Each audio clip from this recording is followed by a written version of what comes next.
Hello Warlords and Generals, welcome back to my channel. Today we will be covering the Grand Courts of the Flesh Eaters, the Legion traits for each court that you can take in Age of Sigmar, each one coming with their own special rules and thematicisms.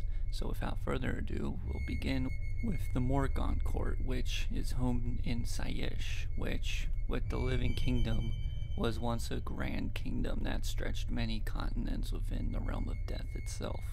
The culture of these kingdoms was one of chivalry and honor, in which strong protected the weak. When the land they would be invaded or monsters roamed the land, the king would gather his knights and rout the enemy, best beast or man. To serve in this kingdom is to uphold the chivalry, expecting to live with honor and lay later life down for the kingdom. During the Age of Myth, this kingdom had flourished and extended its influence over the great area. They were seen by other kingdoms, they were respected and seen as exemplars of how to be as a kingdom. Even among the few enemies they had, they were respected in this regard.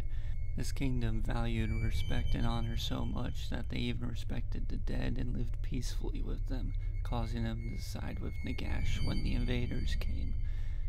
With the coming of the Age of Chaos, the rampaging armies of Sigmar, the kingdom fell, leaving once magnificent and chivalrous culture was scattered to the winds of history.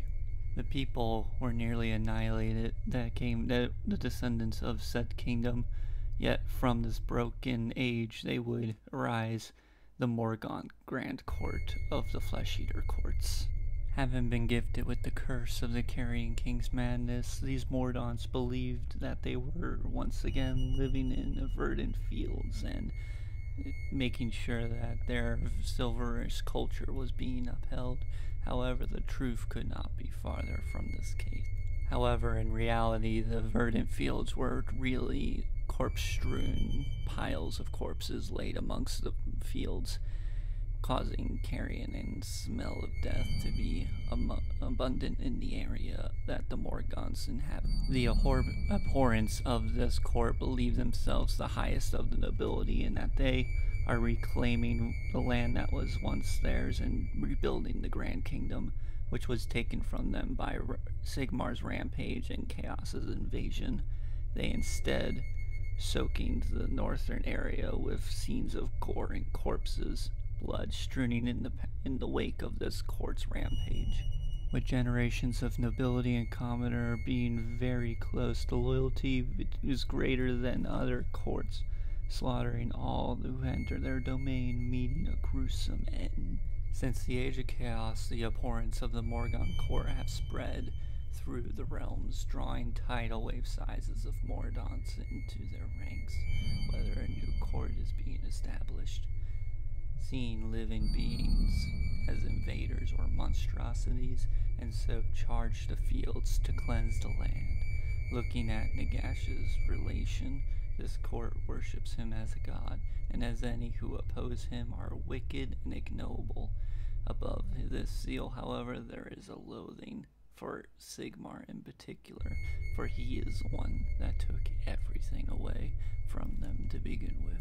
The Hollowmourne, more than any other court, has their history shrouded in mystery. The empire that started this court stretched across all the mortal realms. The emperor of this kingdom's name lost to history and time. He brought knowledge and civilization to all he came across, creating prosperity and harmony, at least according to the legends. According to these myths, he also traveled the realms seeking relics and powerful artifacts, some so dangerous he locked them away in vaults, only to be used in dire scenarios.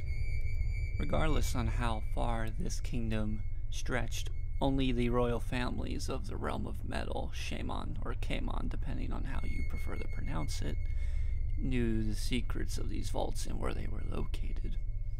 This royal family was known as the Knights of the Hollowmourne, and they did not know what was located within these vaults. They just knew that they had to be protected at all costs. That was the order given to them by this emperor. With the coming of chaos, The knights rallied their forces to throw back the invaders and protect the vaults that they swore to protect. Kingdoms from all over came on, dedicated forces to this army, but it would not be enough, for the forces of chaos were way too powerful and ended up breaking the back of the Hollowmore Knights. Since the majority of the forces' back has been broken, they just kept outpacing the Chaos armies, committing to hit-and-run tactics. However, this paid a price trying to outpace the massive forces of devastation that the forces of Chaos were bringing to the realm of metal. Eventually, the rations would run out, and the knights turned on their peasants and ate them before their horses, the task given to them being too important to them to even consider eating the horses until they were desperate. However, as most of the court stories go, desperation overcame them eventually, and the horses were eaten. This drove the majority of the knights insane, for now they could not protect the vaults and commit to the duty they once long ago swore to serve. The modern-day court, which the other armies of the Age of Sigmar setting fight, is all that is left of this once proud, chivalrous court. They are now nothing more than mad-driven ghouls that devour flesh and gather artifacts, for they have not forgotten their sacred duty to collect, and that is just the beginning of their madness. In their minds, they see themselves as glorious knights heavily armored on horseback, charging their enemies, preparing to break their line. However, the truth is far from this. They are now nothing more than hulking monstrosities, and they will never see the truth of what they've truly become. So deep into the madness they drink in. The biggest of these hulking abominations charged the line's lancers, breaking the line and allowing the Mordants to follow in their wake, eating the dead and the dying. This court still seeks artifacts because they believe they are still underneath their emperor and protecting the relics and artifacts to keep them and return them to the vault to which they were once stolen from. Once an enemy line and army has been broken, this court will scour over stronghold villages and even towns, searching for artifacts at a terrifying rate, digging through graves, raiding tombs. They will rarely find artifacts with this method. However, some of them are so deep in their delusion that they find even corpses as relics and artifacts belonging to their half-remembered emperor. The most greedy amongst them will devour these corpses, believing that they are keeping them safe from the enemy, and fully committing to the sacred duty given to them so long ago.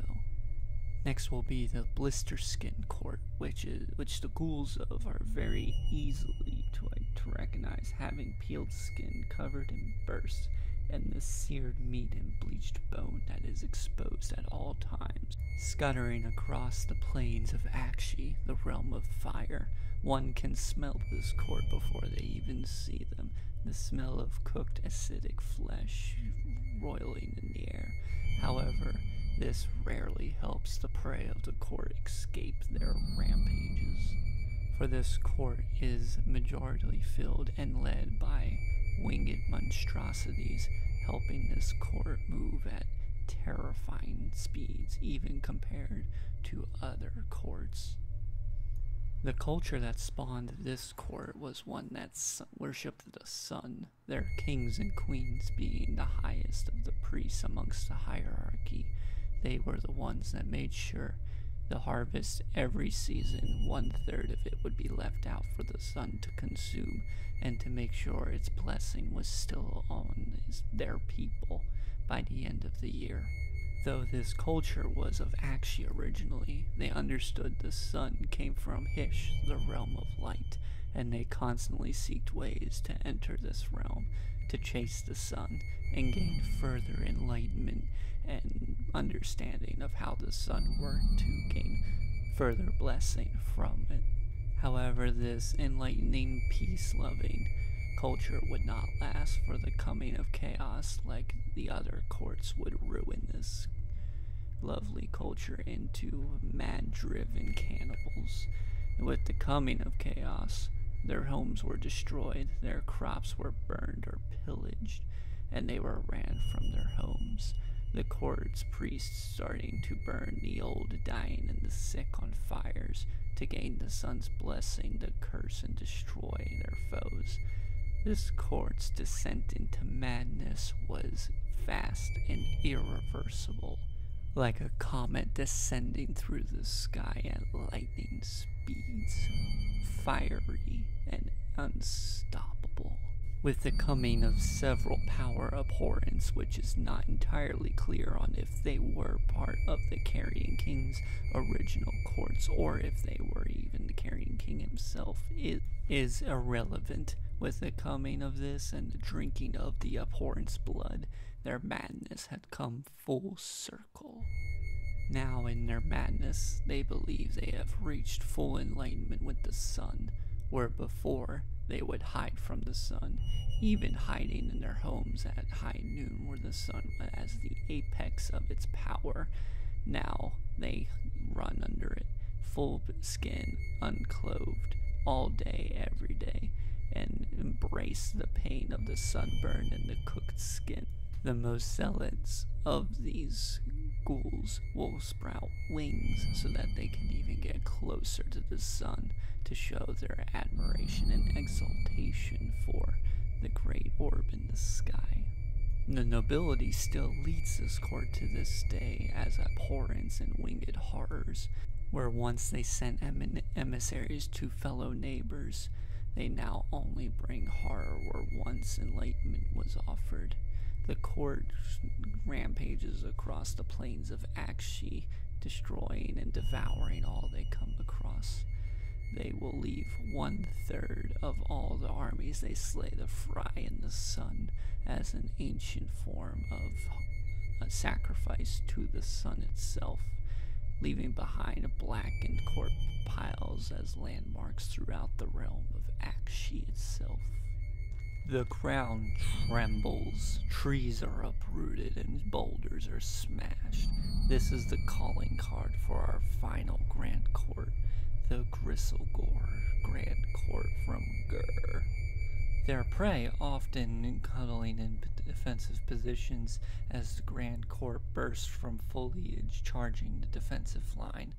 Their Ghoul Kings, ferocious creatures of insanity, slaughtering their way through the lines with claw and amethyst magic.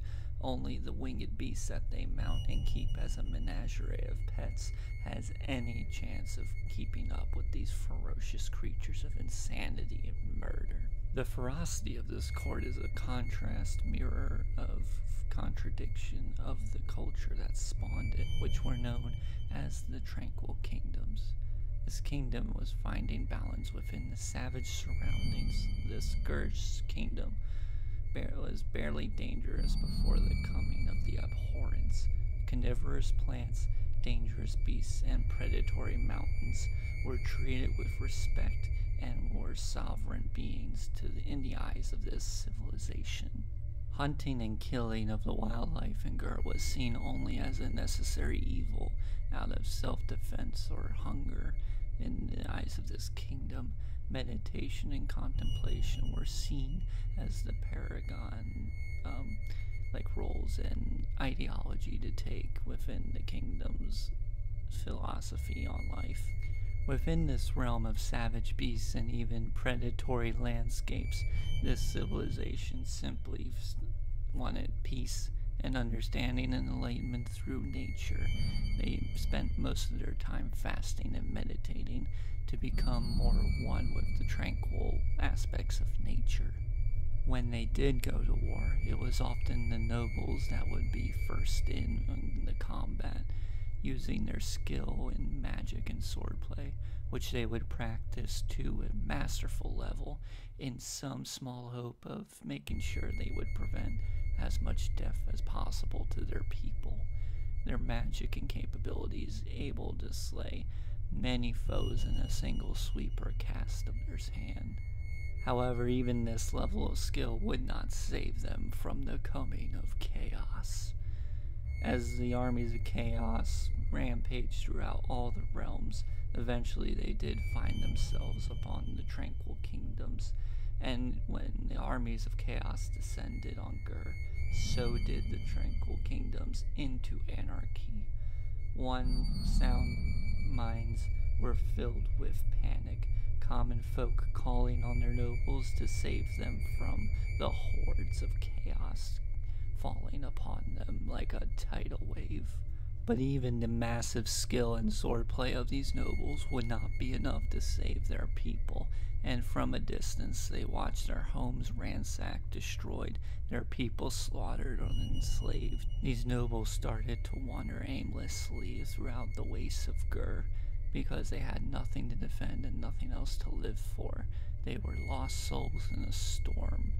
However, they stumbled upon the abhorrents that had come to Gur to create a court, or maybe the abhorrents stumbled upon these nobles. It is not entirely clear. However, this meeting did occur, and with it the Grand Court of Gristlegore was born in this moment. Now, blessed by the insanity of the abhorrents that had come here, blessed by the Carrion King's madness, the Gristlegores now ravage the land as alpha predators. In their addled minds, this court still believes they're seeking peace and enlightenment with nature, even as they tackle prey and tear them to gruesome shreds. They believe that they would be fasting for weeks, even as blood, gore, and meat would slide and drip from their maws as they devoured corpses that they just recently killed.